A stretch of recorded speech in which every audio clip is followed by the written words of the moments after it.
Hello, friends. Welcome back to the Spin Zone. That's what kind of video I got for you today that I'm going to make. Um, it's jam packed. I've got 11 albums to show, so let's get right to it. No pussyfooting around. Genesis Invisible Touch is the first record up, and this is the last album of theirs that I have not listened to, that was sitting in my crate for all these months. And just like the self-titled Genesis album that I showed last time, I believe this album is just like a greatest hits album on its own, because I mean the first side alone are all hits. Invisible Touch, the title track, Tonight, Tonight, Tonight, Land of Confusion, In Too Deep, all monster radio hits. And then on the other side, you still have Throwing It All Away, which was yet another hit. So, yeah, this effectively concludes my Genesis collection. I'm missing We Can't Dance, but I don't have any great urge to get it. So, this is okay. Invisible Touch is a good place for me to stop. It's fine. And I like this album just fine. You know, it's Phil Collins, How can you not like Phil Collins? Then I got this one and I spun it basically right away. The Envoy by Warren Zevon. This was VCLT from Hannah, the Omaha Introvert, as I showed this when I unboxed it. And as I said in that video, I was already well familiar with this album. Of course, the title track, I knew that was a radio hit. Looking for the Next Best Thing was also another, I think, semi-hit for him. And Ain't That Pretty at All, I remember hearing also. This was his album from 1982. And I love Warren Zevon. So I was thrilled to see this in that package, and I'm thrilled to own this on vinyl and CD too. Love Warren Zevon, and I love that album. Okay, now we get into some live Neil Young. This was released last year as part of the Neil Young Archive series. This one's called Tuscaloosa, and as you can tell by Neil Young and the Stray Gators, this is a live performance from around the time that the Harvest album had come out, which would be 72. And as you can see from the track list, a lot of songs from that album, sorry for all the glare, are here, played live. And I mean, what can you really say? This is Neil's most popular album, the Harvest album. And the music is just timeless. So this is a very, very nice album to listen to. Very good to just, lay back and chill to. Because I love the Harvest album anyway. So hearing these songs live, and they sound pretty close to their studio counterparts, which is kind of nice too. This is a 3-sided album. The fourth side is, do you want me to show you? The fourth side is blank, but it has a fancy little stamp laser thing in it.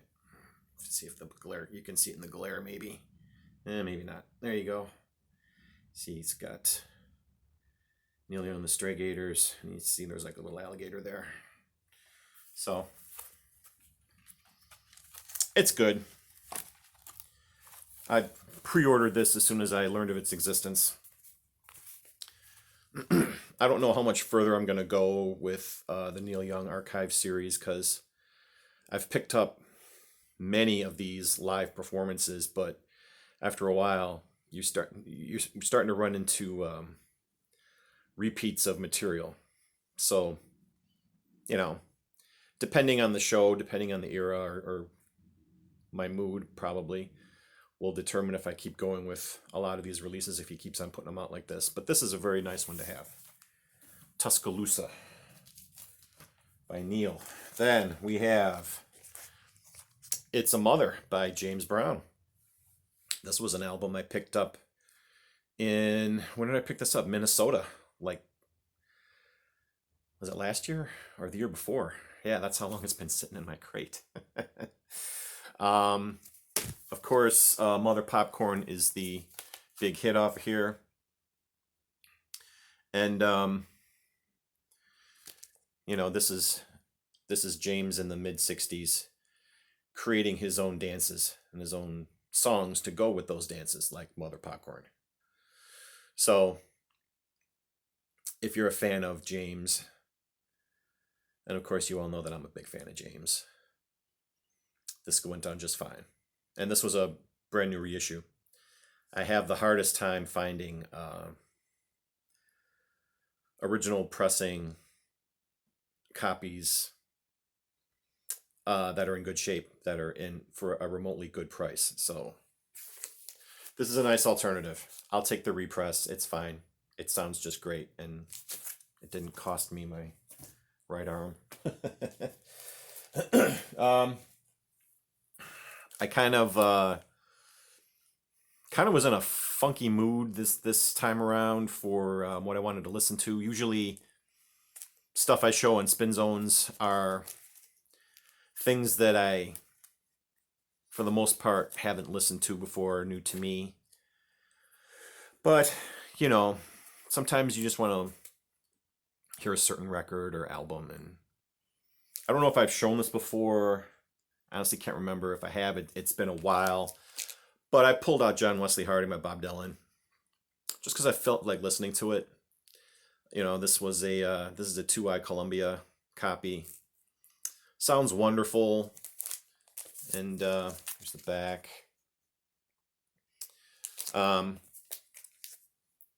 This was the beginning of Dylan's like country phase, I guess you could call it. And I picked up the Traveling Through bootleg series set the other day too.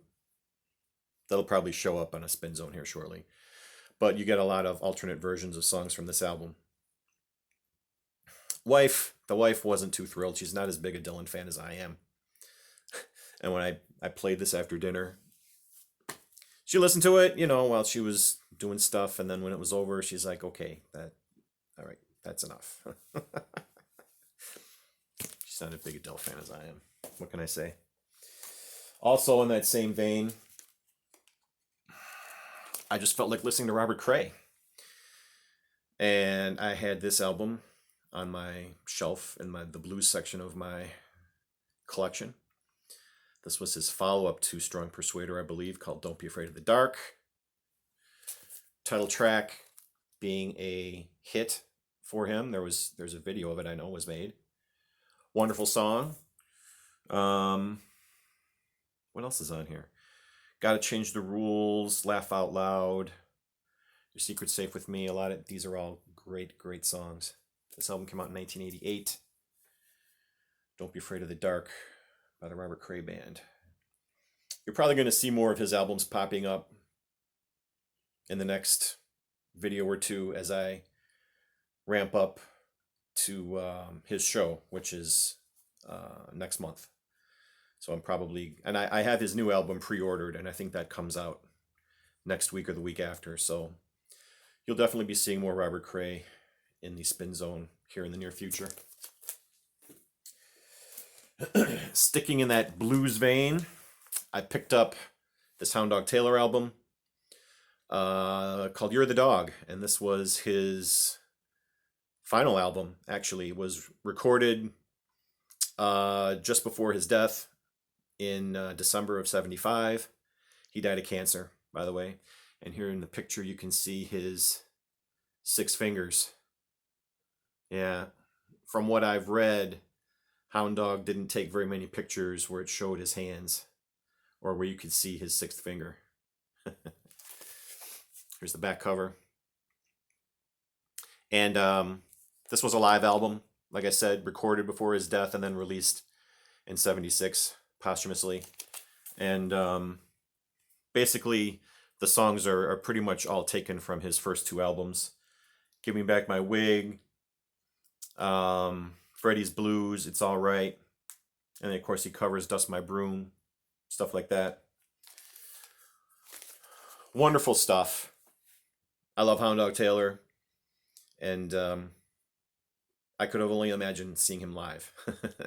If it's as amazing as this album is, it had to be a hell of a show, I would think. So, highly recommended for blues or blues rock fans. And if you're a fan of that greasy slide guitar sound that I love, you got to get yourself some Hound Dog Taylor. So, Beware the Dog. Did I call this Year of the Dog when I first showed it? Pop. Beware of the Dog is the name of this album. Sorry. Get it. You will like it. I promise. I promise. Then after that, another album that I just felt like listening to because I don't think I've listened to it all the way through in 30 some years.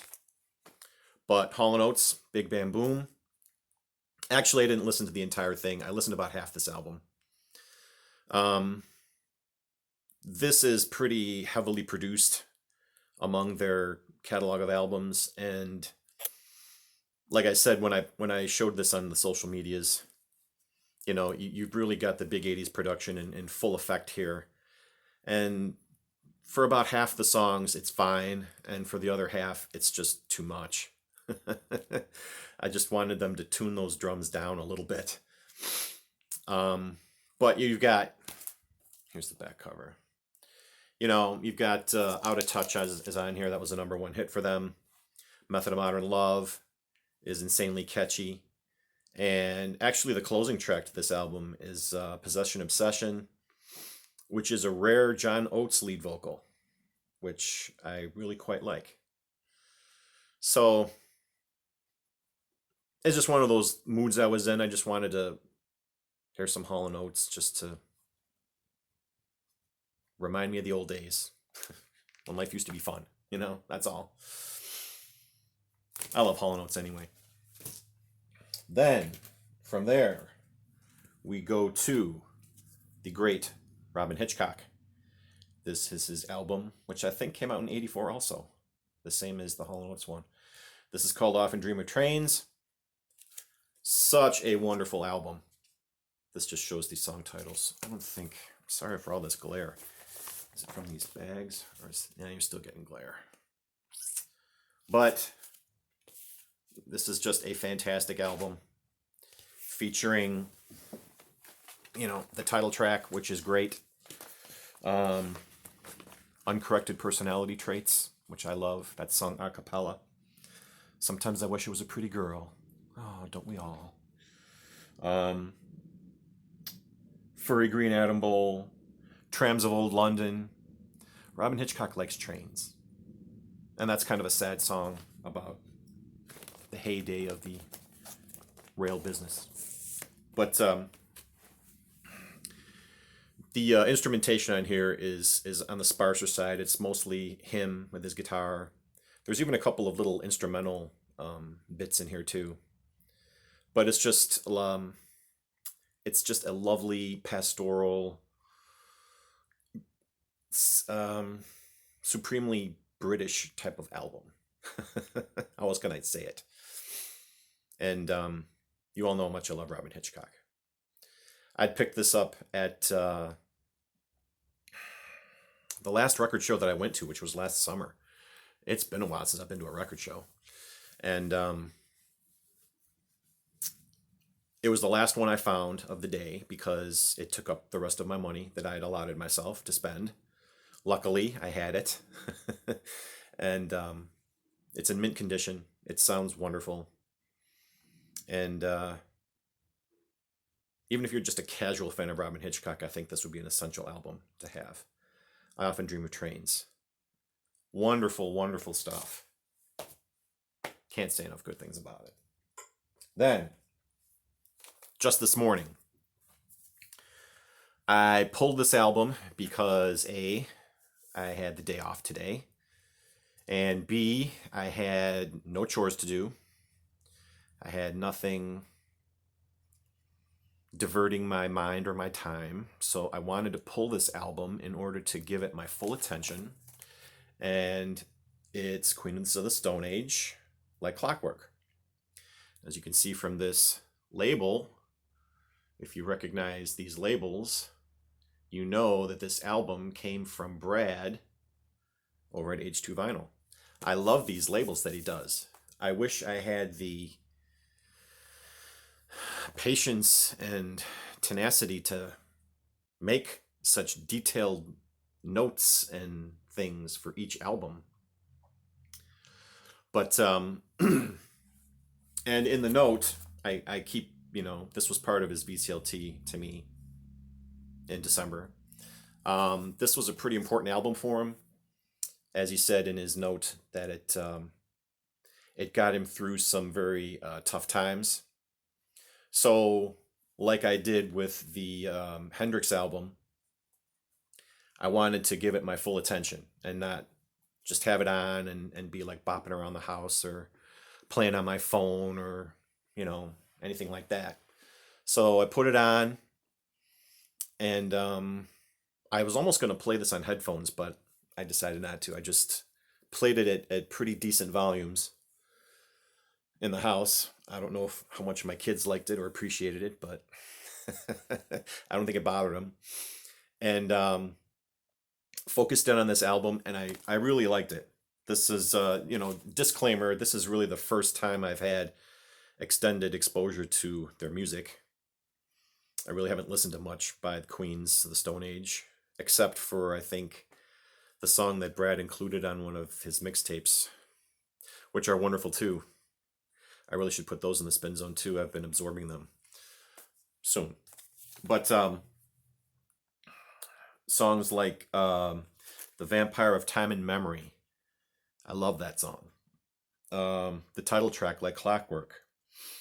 I Appear Missing was a great song too. Um, Fairweather Friends. I mean, the music is on the heavier side. He kind of does the quiet and the loud. Like the way some of the alternative bands in the '90s used to do. But you listen to the words, and it's kind of intense. So I know Brad said this is like one of his all-time favorite albums, if not maybe is the all-time favorite album of his. So, like I said, I wanted to pay it the respect that it deserved, because I know music can really be that thing for you at times in your life. And so, thank you, Brad, for giving this to me. This is a great album, and it also came with a download card, which I promptly used and put on my iPod so I can um, listen to this, either in the car or at work or on the go, which is, you can tell how old I am. I actually still use an iPod. To me, that's still cutting edge technology. What can I say? But Like Clockwork by the Queens of the Stone Age is a fantastic album. Thank you so much, Brad, for giving this to me. I really liked it. And finally, we are wrapping up. Did you watch this all the way through, or did you put me on fast forward? Ever since I watched Bobby Z, and when he kept on saying that in his videos, sometimes you just get paranoid. You're like, how many of these people are actually watching me all the way through on normal speed? Or am I talking really, really fast? Beastie Boys, Ill Communication wraps up the spin zone for this time. Also played this today, just because I wanted to. I got this for my birthday. This was from my wish list. I had it on my wish list, and my wife looked at it and pulled this off there and bought it for me. So, what can you say about the Beastie Boys? Sabotage is on here. That was a huge hit for them. Sure Shot, of course, is on here. There's a lot of instrumental tracks on this album too, besides all the sick beats and hot rhymes. But I love the Beastie Boys. I love their old school vibe, And this album, and especially songs like Sabotage and Sure Shot, remind me of when it came out in like the mid 90s when I was working, 12-hour shift job at a much dumpier chemical plant than the one I'm working now, believe it or not. And songs like these got me through some really long nights where I was working my ass off. So, in a way, even though I'm listening to this album all the way through for the first time now, I was familiar enough with some of the songs that it still gave me that nostalgic thrill. So, this is a reissue, and I know a lot of their albums. I don't know if all of them have been reissued recently. I know this one has. There's a couple that I want to get. I still want to get Paul's Boutique. I know everyone goes on and on about how great that album is, and that's another one I've never listened to all the way through. So that's on the list too. Somewhere down the road, I'm sure I'll pick that one up. There you go. 21 minutes. 11 albums in 21 minutes. It's not too bad. So if you made it all the way to the end without fast forwarding, you're my best friend. And if you fast forwarded too, oh well, that's okay. As long as you're watching, that's all I care about. I know I have like 700 and some odd subscribers, but the actual views of these videos is way less than half of that. So that's really the true test of how many people you're actually talking to when you make these videos. So other than as an excuse to run contests, the sub count I don't think is as important. Just my opinion though. But it's nice to see that number grow every so often. So there you go. Kind of in a weird mood today. Sorry about that. I hope this was remotely enjoyable for you. There's still yet a couple more contests that I want to get into, so we'll be shooting for that here over this next week. So stay tuned for that. Until next time, it's your boy Jeff. Peace. Everybody have a great weekend. Everybody be safe. Everybody keep them spinning. Love you all. Take care.